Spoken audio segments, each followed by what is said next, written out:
money, who you are getting the money from, because Bangladesh is a charitable country. We are charitable people. We give away money like this to anybody. So you are talking about a country where now we have to talk, look back in every step that we take, that we cannot even breathe properly. But one of the other things maybe that even the more than that, the definition of those offences and crimes, there are already these crimes defined in our penal code. Yeah. Yes. There are already these definitions. There are ways how to address these issues.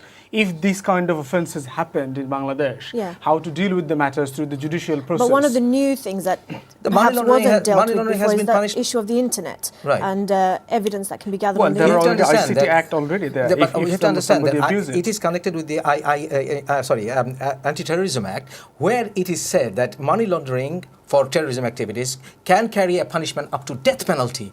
And if you somehow connect online transaction. You're talking about yes, of course. If you say somehow connect online transaction, because nowadays many people do online transaction. I donate, he does, you do, and this somehow is anybody can be connected with anything. And cyber law is connected to Anti-Terrorism Act. Somebody can be hanged for donating something, and this has been condemned by the International Federation of Human Rights President, that this cannot be a crime which can be carrying up to a death penalty. But Fuad, how will that affect everyone's day-to-day lives? Like an ordinary person, like Muffasil was saying, is if you donate something, you could. Is that realistic? That if you donate, you can end up getting caught in a terrorism trap and then hanged at the end of it? Yes, there is possibility.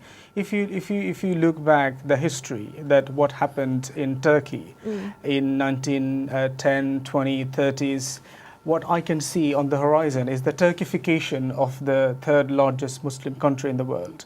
There are no terrorism, as my learned friend said. There are no issues that cannot be dealt with under the present judicial issues. The issue is there are charitable institutions everywhere in the villages. It's a poor country. You can imagine people who lives in the diaspora, in the expat community of the West. They donate, they build mosques, they build charity, orphanage, all these kind of things. And if you look back to the connection that my learned friend was saying about the Muffasil Islam, those people came basically from Islamic madrasas, seminaries across the country, and those are run by the charity money.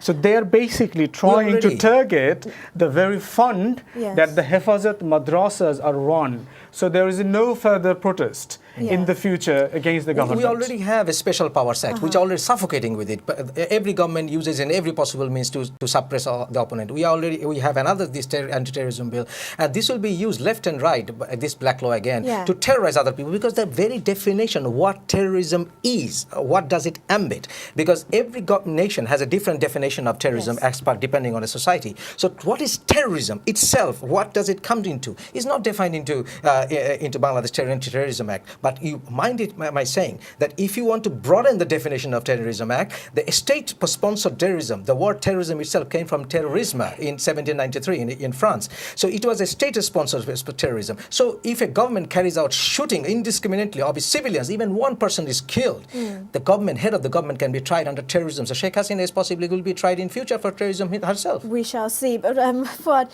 Justice Concern is a rights group. How much do civil rights groups take part in sort of consultations before a bill like this can be passed? Well, there is no culture of consultation in Bangladesh, unfortunately, and it didn't happen this time as well. I think that was one of the issues that why the opposition members of parliament, while those amendments were going through, had opposed the provisions and walkout of the parliament.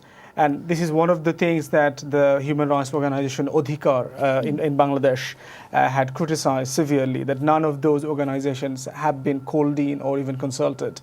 But of course, you can imagine why politicians do not like to consult with them for the obvious reasons. That if they invite Amnesty, Human Rights Watch, local representatives, and what they're going to do, they're going to say, "Oh, come on, you can do it." So, and that's not the answer they want from the consultation. There was no commission for it. There was no commission made. Yeah. Well, unfortunately, it's been a very lively discussion, but unfortunately, that is all we have time for this evening. I want to thank my guests for joining us, Muffasil Islam and Assad Zaman Fuad. And thank you at home for watching. Remember, you can keep up with our Twitter conversation on Bangladesh using the hashtag Bangladesh in Crisis. And you can view previous episodes by visiting our YouTube channel, which is youtube.com/Islam Channel TV. We're back on Tuesday with more coverage from Bangladesh. But until then, from all of us here, Assalamu alaikum.